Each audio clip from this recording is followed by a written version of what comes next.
अस्सलामु अलैकुम वरहमतुल्लाहि वबरकातुहू। दोस्तों, जिस शख्स को पेट में दर्द है, पेट की बीमारियां हैं, पेट में गैस ट्रबल का मसला है, बहुत सी ऐसी बीमारी होती हैं जो मैदे और पेट में शुरू हो जाती हैं, खाने पीने से ही है।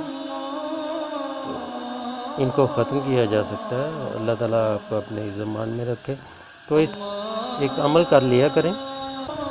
जब आप खाना शुरू करें, खाने से पहले अव्वल आखिर दुरूद शरीफ पढ़ के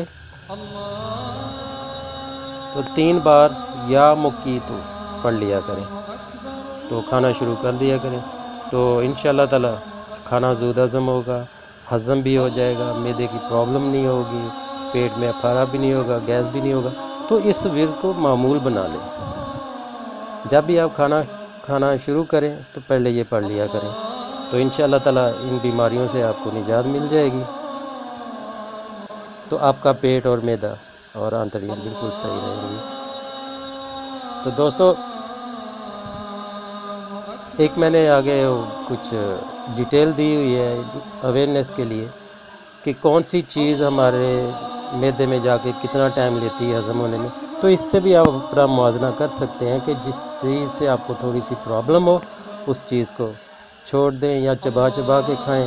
तो इंशाअल्लाह ताला आपको इन मसलों से भी आहिस्ता आहिस्ता निजात मिल जाएगी कि खाते हैं तो पेट में प्रॉब्लम हो जाती है, क्योंकि हर खाना मुख्तलिफ टाइम में हज़म होता है। तो आप वो भी देख लीजिएगा। दोस्तों, अल्लाह आपको अपने हिफ्ज़ व ईमान में रखे, मुझे अपनी दुआ में याद रखिए। अल्लाह हाफ़िज़।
हमारी वीडियो पसंद आए तो लाइक, शेयर और सब्सक्राइब ज़रूर करें।